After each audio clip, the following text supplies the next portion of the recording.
যদি 30 দিন প্রোগ্রাম হতো আমি 32 দিন প্রোগ্রাম করছি। তার অপেক্ষায় তাকিয়ে আছে যে দীর্ঘ 20 বছর পরে জনাব তারেক রহমান এই বরিশালে আসতেছে। জিয়াউর রহমান এই ধানের শীষ এনেছিল, বাংলাদেশে প্রথম ফার্স্ট এই ধানের শীষ এনেছিল জিয়াউর রহমান।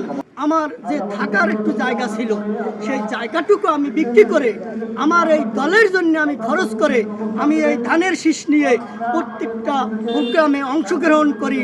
যেহেতু এই দলকে ভালোবাসি, বিএনপিকে ভালোবাসি, সেই জন্যই আমি এই ধানের শীষ দিয়ে ধান দিয়ে পোশাক বানিয়ে ইনশাআল্লাহ এই মাঠে ময়দানে সবসময় আমি আছি, থাকবো। এটাই হলো আমার প্রত্যাশা।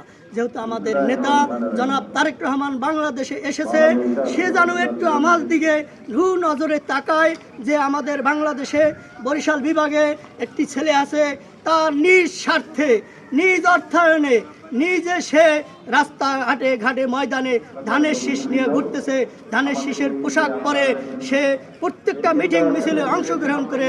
যেহেতু আমি কারো 10টা টাকাও অপেক্ষা করি না যে আমি একটা মিটিংয়ে যাব আমার 500, 200, 100 টাকা দেবো, আমি সেই জন্যই এটি করি না। আমি বিএনপিকে ভালোবাসি, এই ধানের শীষকে ভালোবাসি বিধায় আমি এই প্রোগ্রাম করি।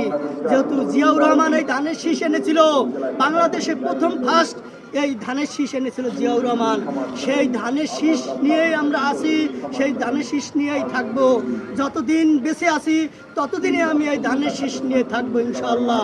যেহেতু এই যত আন্দোলন সংগ্রাম ছিল আমি কিন্তু প্রত্যেকটা আন্দোলন সংগ্রামে আমি অংশগ্রহণ করেছি। যদি 30 দিন প্রোগ্রাম হতো আমি 32 দিন প্রোগ্রাম করছি। যেহেতু আমাদের এই বিএনপির ভাই বেরাদার যারা আছে তারা আমার কথা শুনে আমাকে দেখে, আমি কিন্তু প্রত্যেকটা প্রোগ্রামে অংশগ্রহণ করতেছি। আমার কাছে কিন্তু ভাড়া টাকা নাই, তারপরও আরেকখান থেকে আমি ধার করে ভাড়া টাকা নিয়ে আমি এই অংশগ্রহণ করতেছি।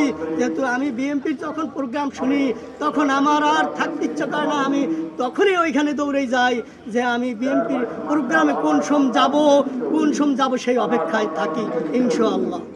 আসছে বরিশালবাসীকে এমনই সুন্দর একটা মেসেজ দিয়ে যাব, যেহেতু বরিশাল বিভাগের মানুষ তার দিকে তার অপেক্ষায় তাকিয়ে আছে যে দীর্ঘ 20 বছর পরে জনাব তারেক রহমান এই বরিশালে আসতেছে।